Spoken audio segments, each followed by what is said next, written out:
Assalamualaikum warahmatullahi wabarakatuh. Nama saya Ana Sania Pusolita. NIM 2315065.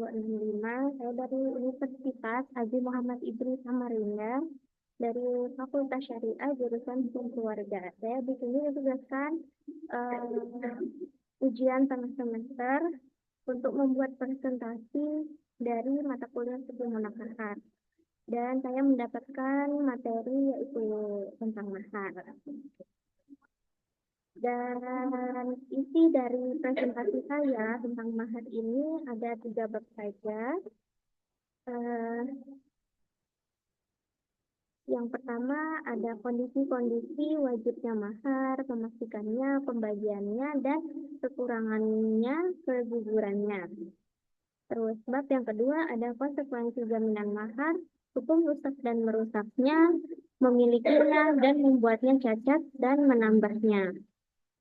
Bab ketiga yaitu perselisihan mengenai mahar. Oke, saya akan jelaskan materi yang saya buat ini tentang mahar. Itu kondisi wajibnya mahar, memastikannya, pembagiannya, dan kekurangannya, kegugurannya. Yang pertama ada kewajiban mahar. Kewajiban mahar adalah yang wajib. Kewajiban mahar adalah para fuqaha telah bersepakat bahwa mahar diwajibkan dengan akad yang sama jika memang sah perkawinannya. Yang wajib mahar itu ada 2, mahar musamma dan mahar mutil. Atau penentuannya rusak atau ada kesepakatan untuk meniadakan mahar. Apa perbedaan dari mahar musamma dan mahar mutil? Kalau mahar musamma yaitu mahar yang memang sudah ditentukan sebelum akad, yang sudah ditentukan sebelum akad, hasilnya, angkanya maupun dari kesepakatan 12 pihak. Kalau mahar mutil ini belum ditentukan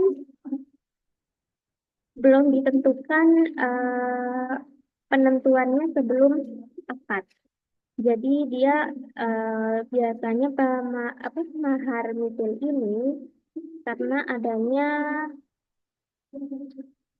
adanya kurangnya komunikasi antara 12 pihak atau masih diperselisihkan maharnya mau seberapa. Jadi mahar mutil ini mahar disesuaikan oleh jumlah yang biasanya diterima keluarga.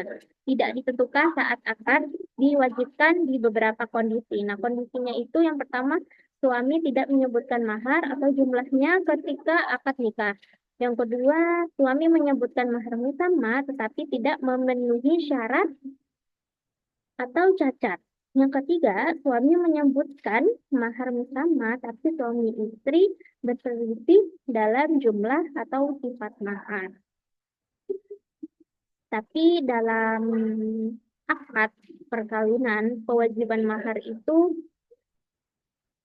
harus dijalankan supaya adanya tanggung jawab atas calon laki-laki untuk perempuannya yang akan mau dia tubuhi. Gitu. Poin kedua itu ada penegasan mahar. Penegasan mahar saat persetubuhan atau kematian. Jadi penegasan mahar ini dia sangat ditegaskan ya, ditegaskan mahar ini dalam akad apabila di antara keduanya salah satunya meninggal, itu bisa diperhitungkan maharnya. Para fuqaha telah bersepakat bahwa kewajiban mahar dalam akad yang sahih ditegaskan dengan persetubuhan ataupun kematian, baik dengan mahar musamma ataupun mahar mutil, sehingga setelah itu mahar tidak hilang kecuali dengan pembebasan dari si pemilik hak.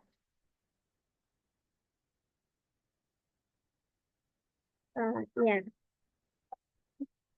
mereka juga telah bersepakat dalam penetapannya di dalam dua perkara, halwat yang sahih dan tinggalnya si istri dalam masa 1 tahun sejak dia diantarkan kepada si suami tanpa memiliki persetubuhan. Halwat itu yang dimaksud halwat itu adanya yaitu adalah halwat adalah merenung di tempat tersembunyi antara tempat merenung di tempat tersembunyi oleh dua orang laki-laki dan perempuan dan terjadinya kesempurnaan bercumbu seperti itu. Dan terus mazhab Hanafi dan Hambali berpendapat mahar juga ditetapkan sebab halwat yang sahih. Pendapat mereka ini bertentangan dengan pendapat mazhab Maliki dan Syafi'i. Mazhab Maliki memiliki pendapat yang bertentangan dengan pendapat jumhur, yaitu ditetapkan dan mewujudkan mahar dengan tinggalnya seorang istri selama 1 tahun setelah dihantarkan dengan tanpa digauli. Mazhab Hambali menambahkan sesungguhnya mahar juga ditegakkan dengan talak firor sebelum terjadinya persetubuhan dalam masa penyakit kronis.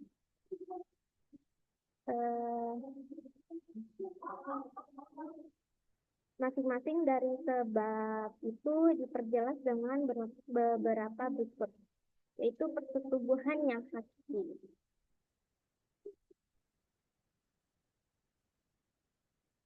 Nah, persetubuhan yang dimaksud ini, dia harus mendapatkan mahar apabila persetubuhannya ini haram. Haramnya itu dilakukan cara yang haram di bagian vagina maupun di bagian anus. Terus haramnya saat dilakukan dalam kondisi haid, nifas, ihram, puasa atau iktikaf. Tindakan ini menegaskan kewajiban mahar. Jadi mau haram pun ya dalam persetubuhan dia tetap membayar mahar. Terus poin kedua dari penegasan mahar yaitu kematian salah satu pasangan sebelum persetubuhan. Di sini banyak beberapa pendapat tentang pembagian kematian saat persetubuhan. Apakah dia menerimanya dengan sepenuhnya atau dibagi. Kematian salah satu pasangan sebelum persetubuhan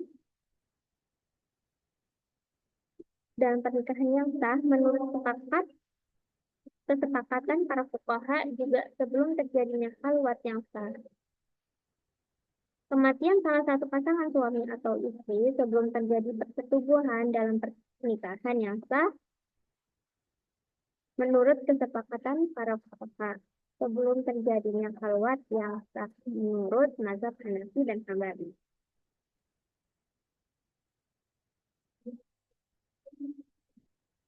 Mazhab Hanafi dan Hambali itu sebelum terjadinya halwat yang sah.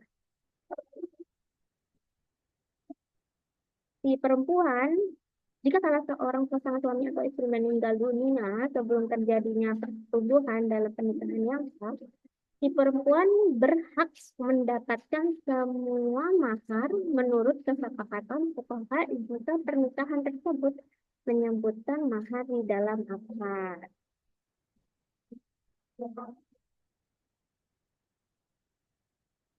Sedangkan dalam pernikahan tafsir ini pernikahan yang di dalamnya tidak disebutkan mahar. Tafsir itu pernikahan yang di dalamnya tidak disebutkan mahar. Nah, dan setelah akad salah satu pasangan suami istri ini meninggal dunia.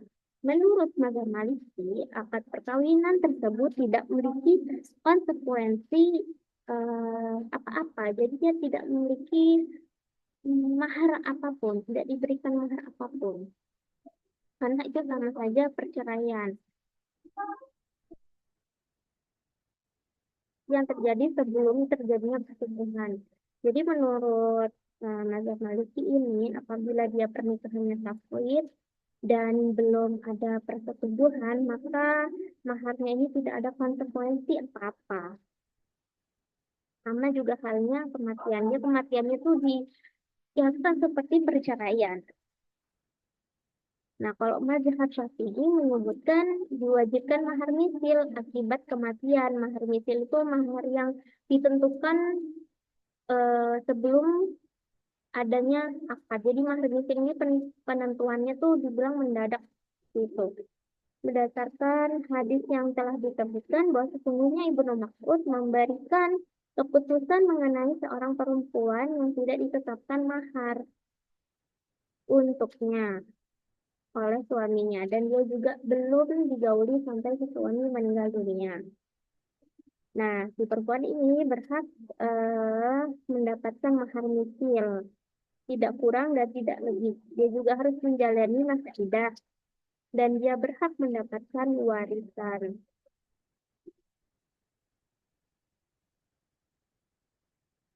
Karena akad ini masanya sepanjang umur, maka akad ini terhenti dengan kematian salah satu dari kedua belah pihak.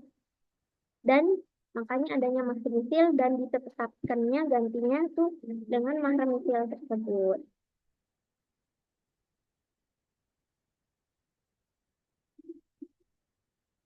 Jadi karena kematian membuat sempurna mahar musamma, maka mahar misil juga menjadi sempurna bagi perempuan melakukan pernikahan tafwid. Nah, kalau menurut mazhab Syafi'i ini, misalnya dia pernikahannya tafwid, terus dari salah satu pasangan ini meninggal. Nah, kalau menurut mazhab Maliki ini kan ini tidak mendapatkan mahar apapun, tapi kalau mazhab Syafi'i ini mendapatkan mahar yaitu mahar misil, tidak kurang dan tidak lebih. Untuk apa? Untuk akad itu kan sepanjang umur ya. Nah, karena meninggalnya antara istri dan suami, jadi terputusnya hubungan dan digantikannya itu dengan mahar misil.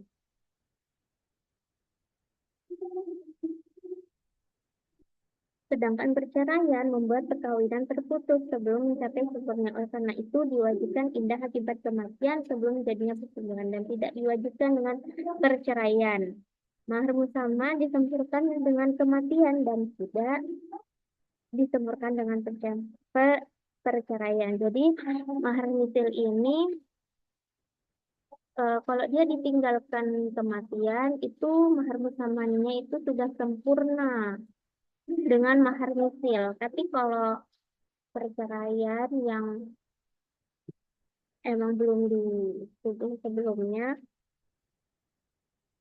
dia itu tidak sempurna mahar musamanya karena dia memutuskan hubungan secara sengaja ya. Eh, Jika terbunuhnya antara suami dan istri atau dibunuh orang,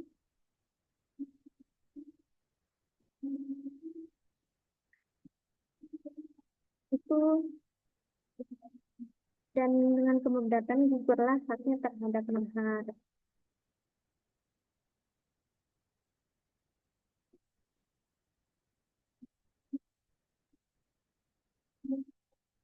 Terus yang ketiga, poin ketiga dari penegasan mahar yaitu khalwat yang sahih untuk mengeluarkannya dari khalwat yang sempit.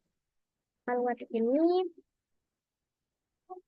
khalwat yaitu yang tadi sudah dijelaskan merenung di tempat tersembunyi oleh dua belah pihak, suami dan istri, dengan sempurnanya bercumbu. Khalwat yang sahih, khalwat yang sempurna yang dimaksud untuk mengeluarkannya dari khalwat yang fasid. Khalwat yang sahih adalah kedua belah suami istri berkumpul setelah dilakukan sahih di sebuah tempat yang membuat keduanya mampu untuk berkumpul.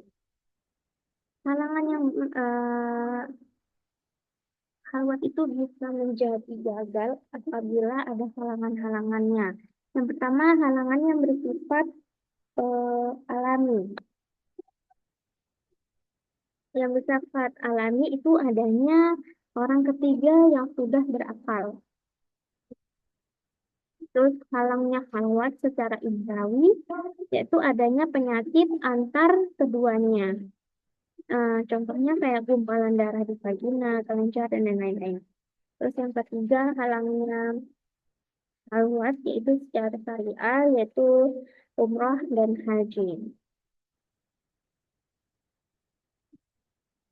Mazhab Maliki dan Syafi'i dalam qaul pendapat baru berpendapat tidak ditetapkan kewajiban mahar dengan hanya sekedar perbuatan khalwat tanpa terjadi perselingkuhan. Jika seorang suami berdua-duaan dengan istrinya dengan khalwat yang sahih, kemudian dia ceraikan istrinya sebelum dia pergauli istrinya, maka dia harus mengeluarkan mahar bersama.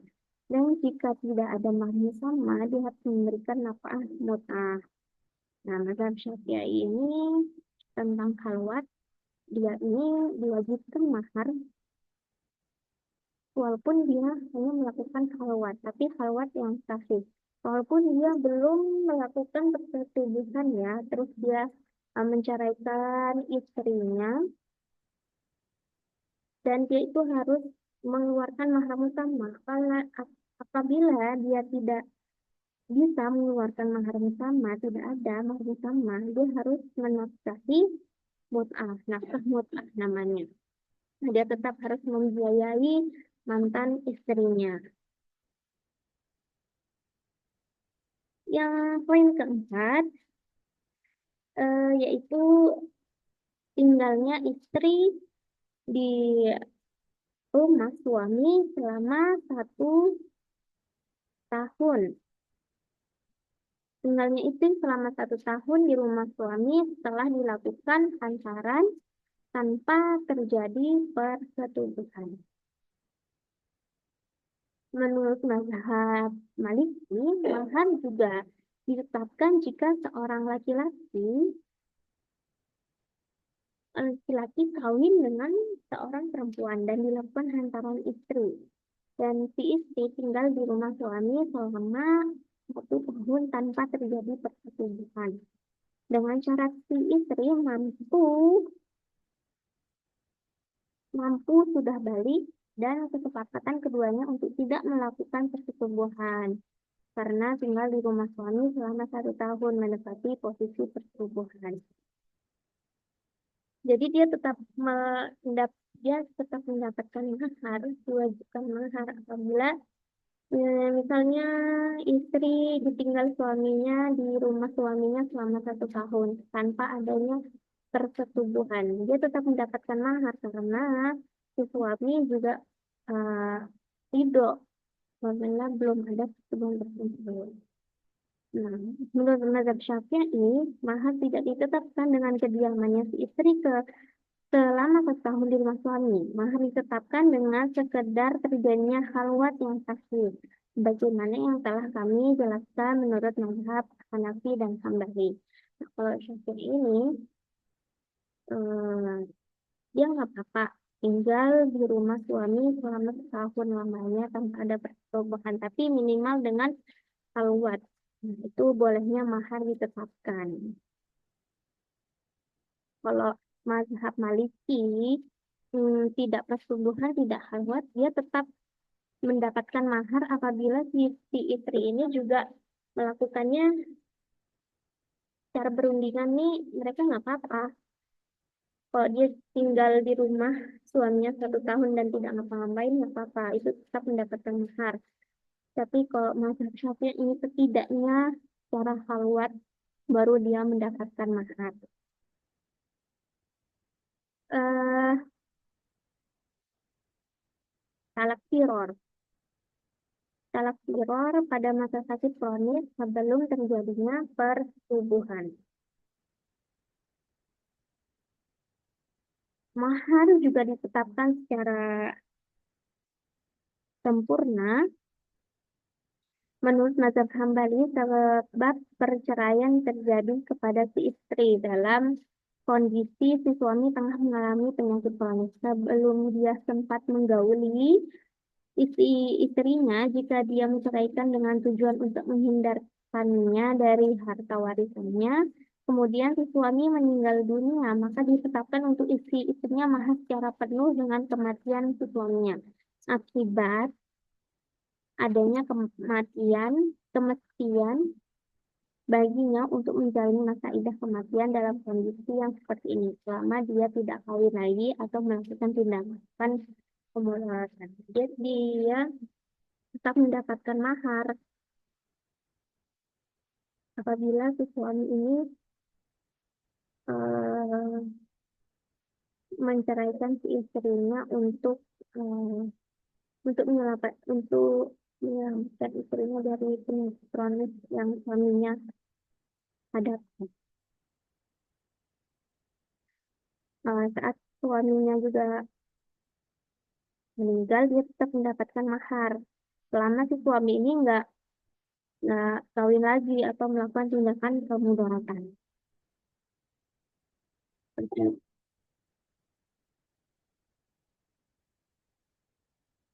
Eh, Terus pembagian mahar secara setengah.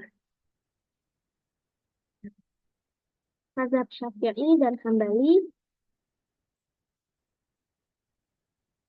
mazhab Syafi'i dan Hambali, perpisahan ini adalah akibat perceraian maupun akibat pembatalan.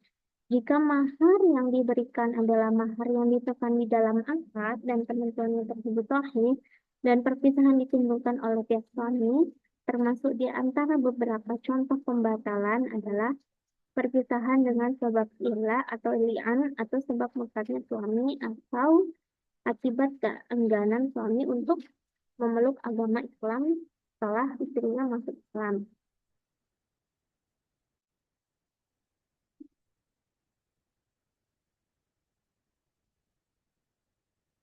Jadi pembagiannya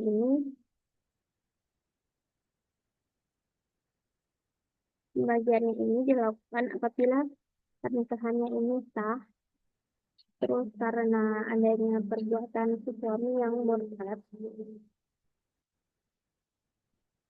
Ini dalam perceraian dan berbagai jenis perpisahan yang lainnya dijelaskan dengannya karena memiliki kandungan makna yang sama. Jika mahar benar-benar ditentukan di dalam akad seperti akad pernikahan taksir atau kedua pasangan suami istri sepakat untuk kawin tanpa mahar. Eh,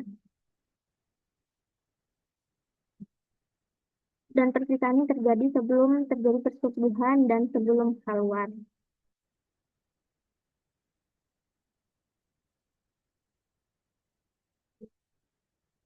Jumhur ulama berpendapat mahar yang sudah ditetapkan dibagi dua setelah terjadi akad seperti mahar yang disebutkan di dalam akad. Jika terjadi perpisahan sebelum terjadi pertumbuhan dan khalwat, maka menurut mazhab Hambali, si perempuan berhak mendapatkan setengah bagian yang mahar yang telah ditetapkan bukannya nafkah mutlak. Sedangkan persoalan yang kedua yaitu tambahan baru mahar utama dari suami setelah akad, mazhab kami berpendapat tambahan ini jatuh dari suami dan tidak ada pembagian dan sebelum terjadi persetubuhan dan halal. Jumhur berpendapat tambahan ini tidak jatuh dari suami dan mahar dibagi dua bagaikan mahar utama di dalam akad. Jadi misalkan dia pernikahannya takwid, dia ini menjadi mahar musamma. Terus mahar musamma ini nanti akan dibagi dua, diberikan kepada laki-laki maupun perempuan.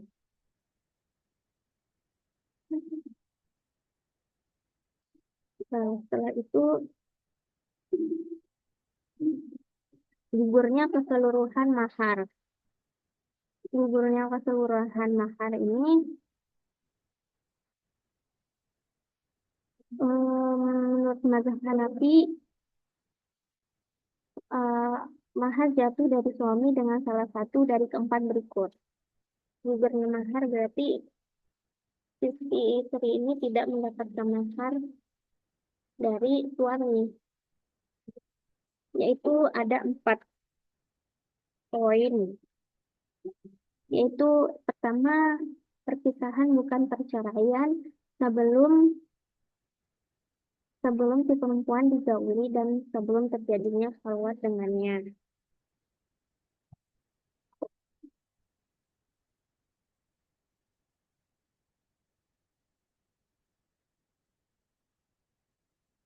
Seperti perempuan ini enggan masuk Islam, murtad, dia susah dikasih tahu kepada susah dikasih tahu terhadap suaminya, maka si suami ini berhak untuk menggugurkan keseluruhan maharnya. Begitu juga jika wali si perempuan membatalkan pernikahan akibat tidak ada kesetaraan suami, maka dalam kondisi yang seperti ini, yang membuat perkawinan terbatalkan sebelum terjadinya persetubuhan. Sedangkan masyhab Syafi'i menguraikan antara perpisahan terjadi disebabkan oleh istri dan yang disebabkan oleh orang yang lainnya. Yang kedua, hulu. Hulu terhadap hulu terhadap mahar sebelum terjadinya persetubuhan atau setelahnya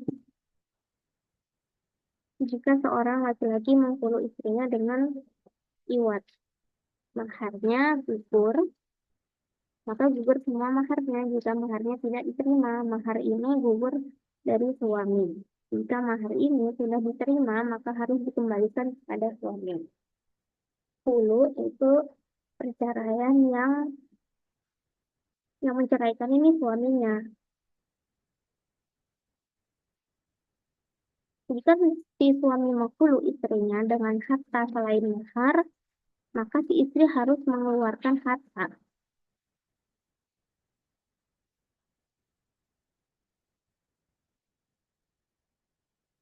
Jadi si istrinya harus mengembalikan maharnya kepada si suami apabila yang dulu tadi si istri menceraikan suami, si istrinya yang menceraikan suaminya. Meskipun ini adalah perceraian dengan iwat terhadap makna pembebasan. Iwat itu adalah tebusan seorang istri kepada suami dalam hulu. Jadi ini hulu itu kan tadi seorang istri yang menceraikan si suaminya. Nah, maharnya ini dikembalikanlah semuanya mahar si istri ini walaupun dia sudah mendapatkan mahar semuanya, dia harus mengembalikan semua maharnya ke suaminya. Yaitu ya karena iwa tadi, karena sebutan si istri terhadap suaminya yang telah ia ceraikan. Yang ketiga itu pembebasan pembebasan semua mahar sebelum terjadinya persetubuhan atau sudah. Pembebasan dari semua mahar sebelum terjadinya persetubuhan atau setelahnya. Mahar menjadi gugur dengan pembebasan jika si perempuan merupakan orang yang mampu memberikan sumbangan dan mahar merupakan utang dalam tanggungan suami, yaitu uang dan semua jenis takaran dan timbangan. Jadi eh,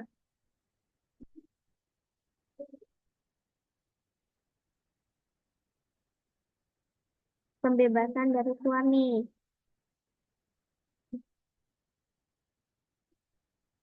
mahar menjadi gugur dan pembebasan jika si perempuan bukan orang yang mampu. Kenapa, Pak? Mahar ini bisa dibebaskan apabila si istri ini menyumbangkan semuanya ke suaminya. Jadi dia tidak mendapatkan mahar terhadap suaminya.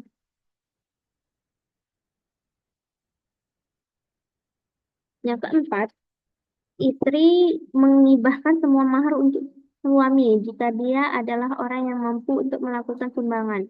Sama, kayak nomor tiga tadi, dia karena mampu. Suami menerima hibah istrinya di dalam majelis, baik hibah tersebut dilakukan sebelum mahar diterima maupun setelahnya. Jadi, hibah berbeda dengan pembebasan.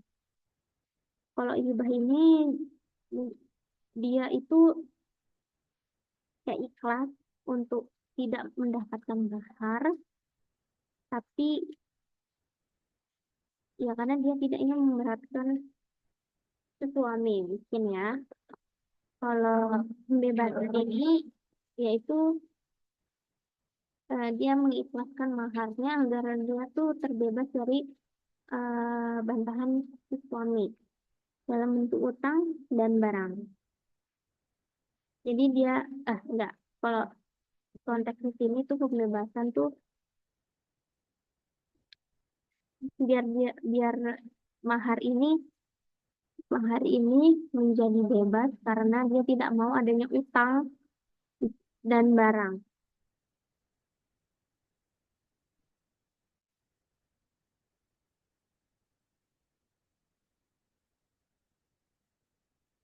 Sedangkan pembebasan tidak dapat dikembalikan kecuali dalam bentuk uang. Eh, Nah, kalau hibah ini, maharnya ini, misalkan maharnya barang, maharnya hewan, maharnya gedung, dia itu bisa dikembalikan. Tapi kalau di di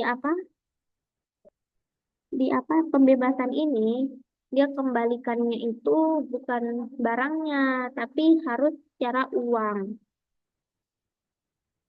Menurut mazhab Syafi'i berpendapat jika mahar membentuk barang seperti kuda, kemudian dia hibahkan mahar tersebut kepada si suami, kemudian si suami menceraikan sebelum terjadi persetubuhan, maka si istri harus membayar setengah bagian mahar karena mahar tersebut kembali kepada si suami dengan perceraian. Jadi hak si suami untuk mendapatkan setengah bagian mahar tidak gugur dengan perceraian, sebagaimana halnya jika si istri menghibahkan haknya kepada orang asing, kemudian si orang asing tersebut kembali menghibahkannya kepada orang lain.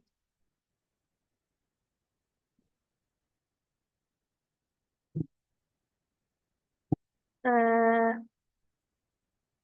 Jatuhnya setengah bagian mahar.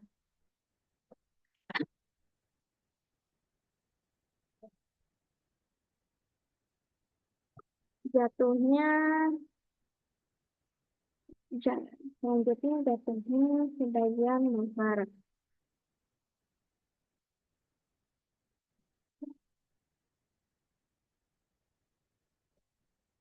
Jatuhnya, jatuhnya mana tadi?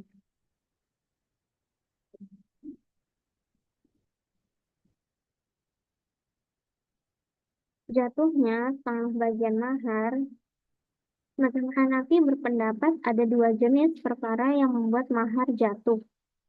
Pertama, perceraian sebelum terjadi persetubuhan dalam akad pernikahan, yang di dalamnya disebut mahar. Dan maharnya berupa utang yang belum diterima. Kedua, yang membuat setengah bagian mahar gugur secara maknawi dan semuanya secara gambaran yang semua ini apabila tidak disebutkan mahar, maka yang memberikan nafkah utang. Kalau yang pertama tadi, pernikahan yang disebabkan mahar, disebutkan mahar dan maharnya hutang dan belum diterima, maka ia harus memberikan seperdua sebagian yang ditentukan. Terus yang kedua tadi, yang tuannya apabila tidak disebutkan mahar, maka ia memberikan nafkah mut'ah. Hmm. Oke, untuk bab pertama sudah selesai. Yang kedua yaitu tentang adanya konsekuensi jaminan mahar, hukumnya rusak dan merusaknya, memilikinya dan membuatnya cacat dan menambahnya. Ya, nah para fuqaha bersepakat bahwa konsekuensi jaminan mahar jika binasa berada di tangan orang yang memegang mahar. Jika mahar binasa di tangan suami, maka yang menjamin suami. Apabila mahar itu rusak atau binasa, maka yang menjamin itu tetap si suami apabila si istri meminta kepada si suami. Nah, jika terjadi pencacatan atau atau, jika terjadi pencatatan atau kekurangan yang besar pada mahar, itu ada akibat perbuatan orang lain.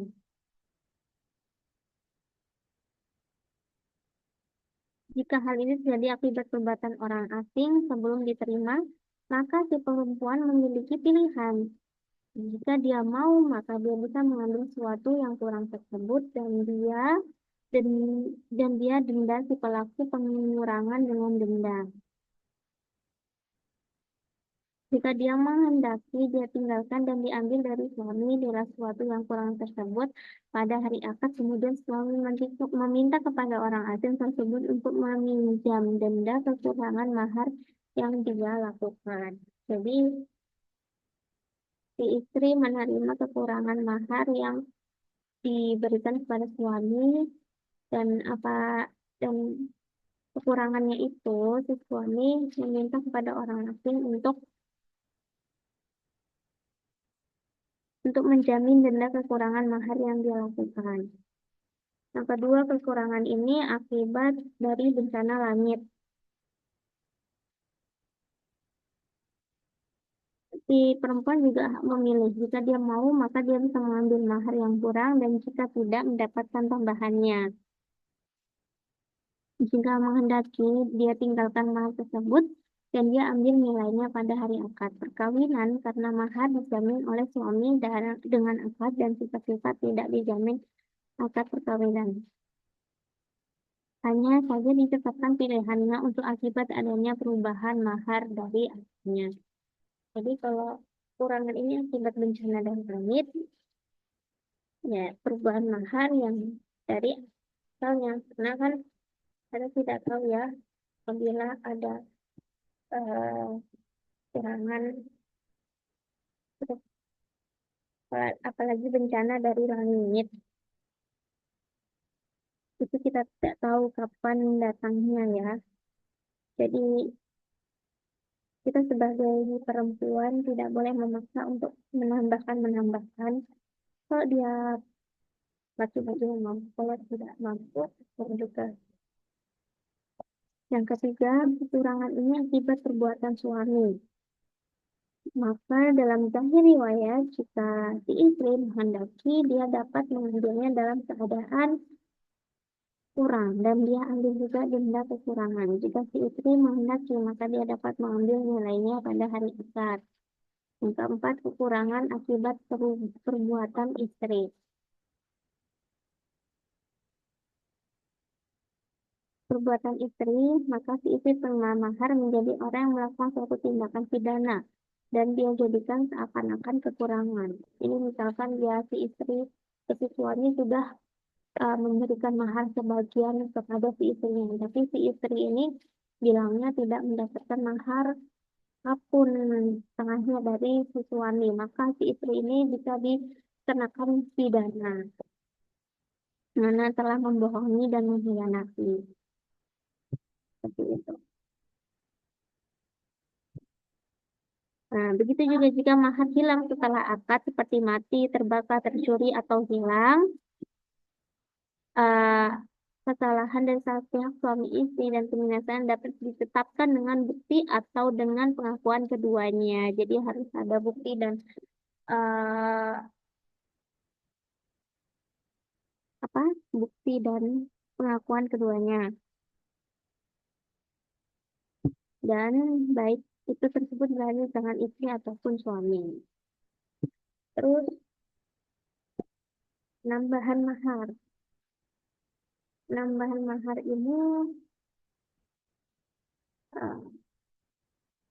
karena penambahan mahar.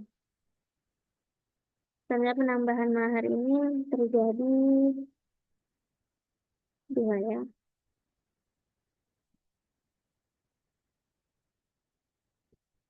Jika tambahan ini dari asalnya seperti anak, benang wol, dan buah dan tambahan.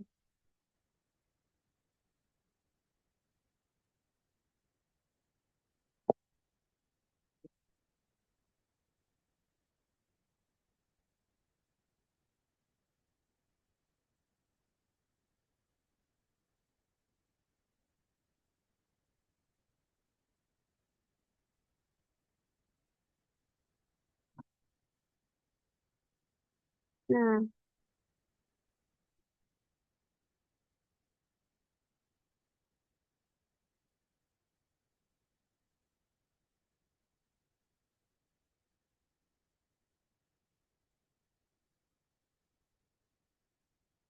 oke, sebentar ya.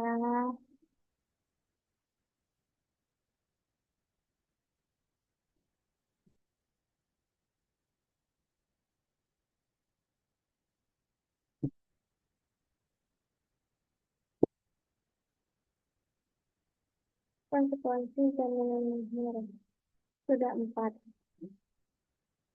Terus, jika mengetahui cacat lama pada masa itu,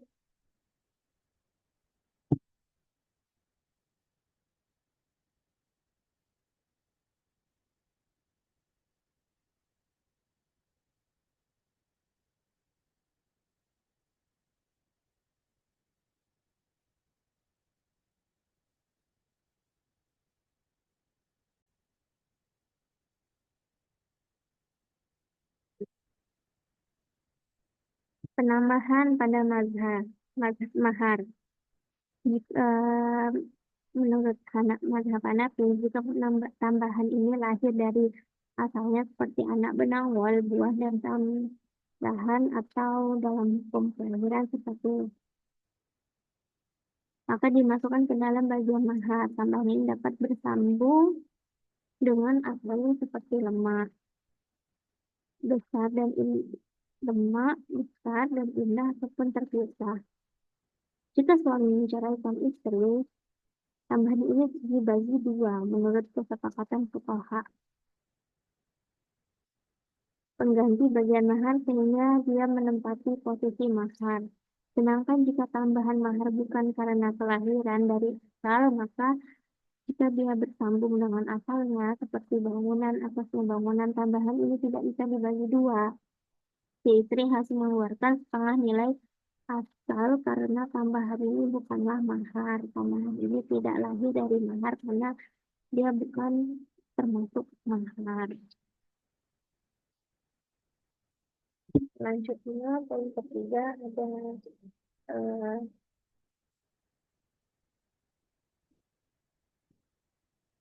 ada perselisihan mengenai mahar. Yang pertama, perselisihan mengenai penentuan mahar dan tidak ditentukan.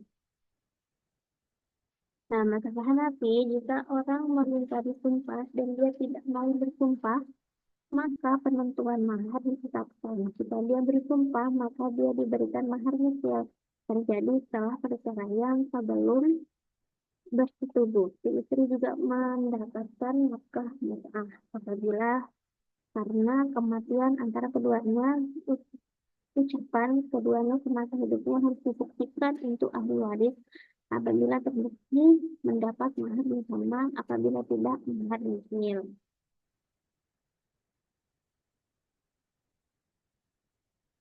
Nah, menurut Imam Maliki saat gugatan apabila suami menikahi istri dengan prinsip tanpa penentuan mahar, si istri mengatakan ada penentuan, maka yang dipegang adalah perkataan suami dan sumpahnya. Walaupun sudah terjadi persetubuhan, kematian dan perceraian, maka si istri mendapat mahar prinsip. Dan apabila belum disetubuhi terjadi perceraian atau kematian, maka si suami tidak memiliki kewajiban memberikan apa-apa.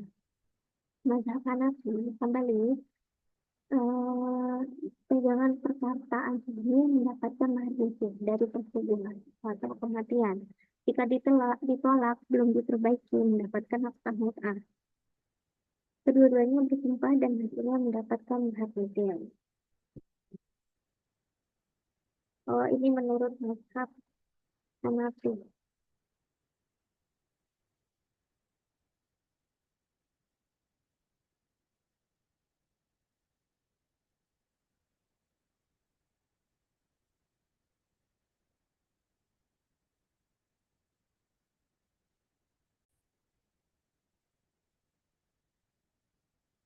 eh, Mengenai kadar mahar bersama, jika si suami istri saling berselisih mengenai kadar mahar setelah akad dan tidak ada bukti bagi salah satu dari keduanya mengenai kadarnya, maka yang menjadi pegangan adalah perkataan orang yang mengklaim mahar nisian di antara keduanya. Yang ketiga, perselisihan mengenai penerimaan mahar yang dipercepat. Jika perselisihan di antara keduanya ini terjadi sebelum terjadi persetubuhan, maka yang menjadi pasangan pegangan adalah perkataan istri dengan disertai bukti. Si suami harus membuktikan apa yang dia klaim dengan disertai bukti. Jika perselisihan di antara keduanya terjadi setelah terjadi persetubuhan dan di sana ada tradisi, maka tradisi memutuskan dalam persangkaan ini dengan asal penerimaan, yaitu perkataan si istri bahwa dia tidak menerima sesuatu. Jika tradisi biasanya mengajukan setengah atau 2/3, maka ditetapkan bahwa dia telah menerima adat tertentu. Tradisi menjadi pembukti bagi kebohongan si istri dalam klaimnya bahwa dia tidak menerima sedikit pun mahar sebelum dilakukan pesta perkawinan. Mungkin itu saja presentasi dari saya untuk materi mahar. Apabila ada kekurangan dan kesalahan untuk menyampaikan presentasi ini, mohon maaf dengan sebesar-besarnya. Assalamualaikum warahmatullahi wabarakatuh.